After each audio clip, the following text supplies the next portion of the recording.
Hello students. Lockdown के चलते classes suspend हैं, जिसके चलते मैं ऑनलाइन वीडियो बना रहा हूं।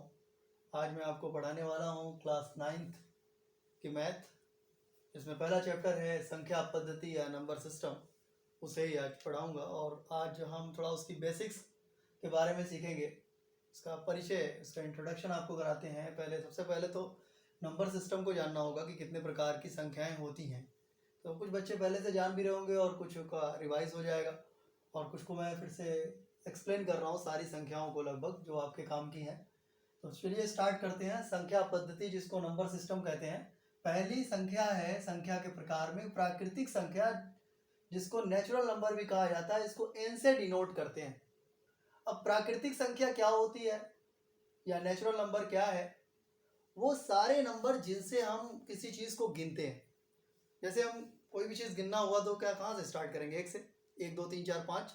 तो एक से स्टार्ट करते हुए जहाँ तक आप गिनती गिन सकते हो, इट मीन्स कि अनंत तक, उन संख्याओं को हम प्राकृतिक संख्या कहते हैं। यानी 1 2 3 से लेकर के अनंत तक। इसी तरीके से पूर्ण संख्या। अब पूर्ण संख्या क्या संख्या होती है? इसी प्राकृतिक संख्या में आप देखिए, एक संख्या दिख नहीं रही है, शून्य।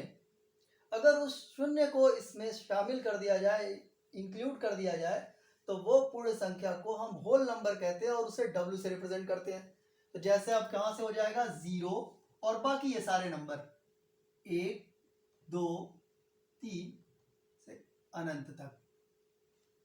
तीसरा नंबर है पूर्णांक, जिसको इंग्लिश में इंटीजर्स कहते हैं। इसे Z से रिप्रेजेंट किया जाता है। पूर्णांक वह संख्या है जिसमें ये नेचुरल नंबर हो, होल नंबर भी हो, और साथ में ऋणात्मक संख्याएं भी हो।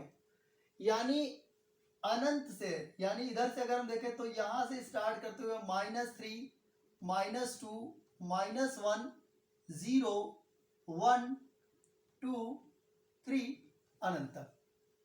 तो इस तरीके से अगर हम पूर्णांक संख्या को बांटना चाहें तो दो भाग में बांट सकते हैं। धनात्मक पूर्णांक संख्या, जिनको पॉजिटिव इंटीजर्स कहते हैं, या ऋणात्मक पूर्णांक संख्या, जिनको हम नेगेटिव इंटीजर्स कहते हैं। तो धनात्मक और ऋणात्मक, यहाँ 0 से इधर बाईं तरफ वाली जो संख्या मैंने लिख रखी है, -3 -2 -1, उन्हें नेगेटिव इंटीजर्स कहेंगे। तो एग्जांपल के तौर पे आप -5 -6 -7 जो भी नंबर लिख सकते हो। पॉजिटिव इंटीजर इधर सब पॉजिटिव वाले 1 2 3 4 एंड सो ऑन।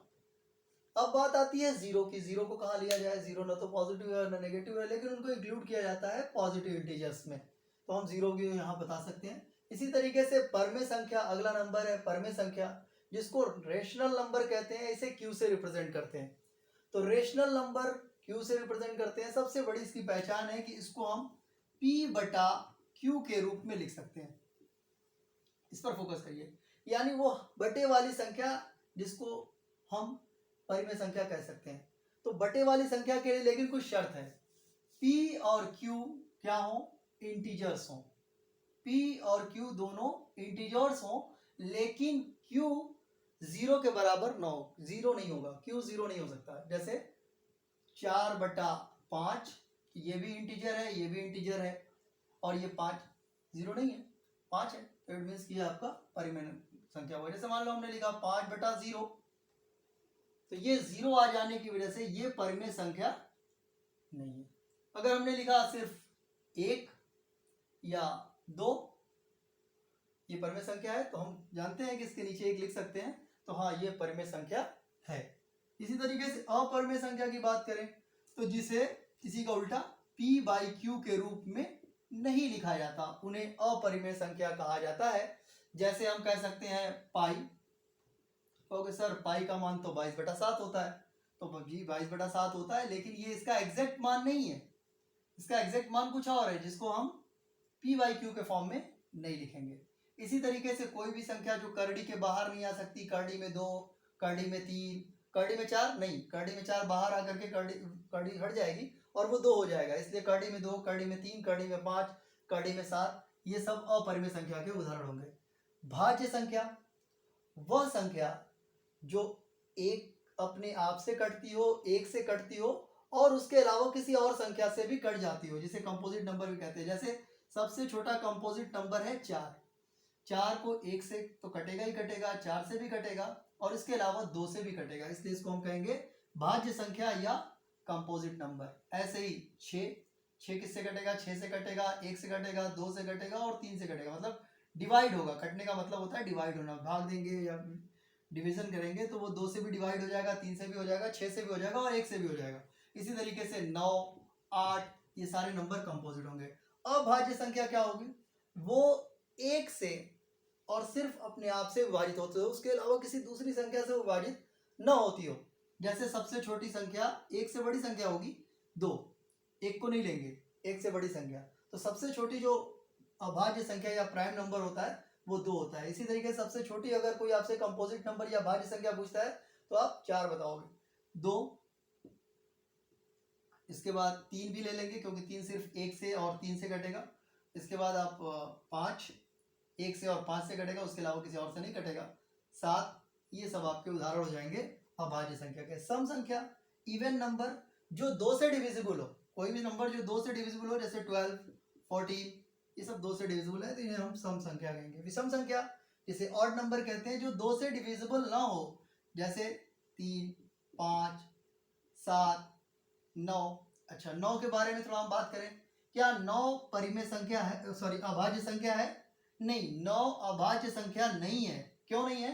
क्योंकि ये 1 से डिविजिबल है, 9 से डिविजिबल है, उसके अलावा 3 से भी डिविजिबल है, तो ये इसके हिसाब से परिमेय संख्या नहीं है, लेकिन ये विषम संख्या है। यहाँ देखें, ये विषम संख्या भी है और साथ साथ अभाज्य संख्या भी है, लेकिन ये सिर्फ विषम संख्या है, अभाज्य संख्या नहीं है, ये भाज्य संख्या में आएगा। वास्तविक संख्या, जितनी भी संख्या आपने पढ़ रखी है वो सब की सब वास्तविक संख्या है। अब बात करते हैं दशमलव संख्या। जो भी संख्या दशमलव के रूप में लिखी जाएगी उसे हम दशमलव संख्या कह देंगे। जैसे मान लीजिए 2.73212, जो भी, ये आपका एक दशमलव संख्या है। अब दशमलव संख्या जो होती है वो 2 प्रकार की, एक होता है शांत जिसको टर्मिनेटिंग कहा जाता है, दूसरा होता है अशांत जिसको अनवसानी भी कहते हैं और नॉन टर्मिनेटिंग भी है। तो शांत, जो शांत हो जाए, शांत होने मतलब डिवाइड करें तो शेषफल 0 आ जाए। जैसे मान लीजिए उदाहरण के तौर पे आपने 4 को डिवाइड किया 5 से, अब इसको अगर आप दशमलव बदलोगे, दशमलव लगाओगे और फिर ये 8 बार, तो 0.8 ये शांत हो गई। इसी तरीके से 1.25 ये शांत हो गई। इसी तरीके से कोई भी 3.754 ये शांत हो गई। अगर हम अशांत की बात करें तो ये अशांत रहेगी, नॉन टर्मिनेटिंग, रुकेगी नहीं। जैसे 1.33333 ऐसे आता जाए, या 0.333 ऐसे आता जाए, या 0.6767 इस तरीके की संख्या है तो इसे हम कहेंगे अशांत। या 0.1234547 ऐसे कोई भी नंबर आता जाए, रिपीट करते ऐसे आता जाए, इसे कहेंगे अशांत या अनवसानी या नॉन रिपीटिंग। इसको हम दूसरे तरीके से भी लिखते हैं। इसको लिखने का एक और तरीका होता है कि हम जितनी संख्या रिपीट कर रही है उस पर हम बार लगा दें। तो इसको लिखना होगा तो इसको क्या लिखेंगे, तो लिखेंगे 0.67 दोनों पे बार, ये जो ऊपर डैश लगा हुआ है इसको हम बार पढ़ते हैं। अब हम अशांत की बात करें तो ये 2 प्रकार की होती है। एक होती है रिपीटिंग, उसमें नंबर बार बार रिपीट करेगा, और एक होता है नॉन रिपीटिंग यानी अनावर्ती और आवर्ती। तो आवर्ती की बात करें या रिपीटिंग की बात करें, जैसा यहाँ पे एक उदाहरण लिखा है हमने 1.3333, आप देखें इसमें 3 जो है वो बार बार रिपीट कर रहा है, जिसको मैंने कहा कि दूसरे तरीके से 1.3 बार लिख सकते हो, तो इसे कहेंगे अशांत आवर्ती या repeating terminating non terminating number.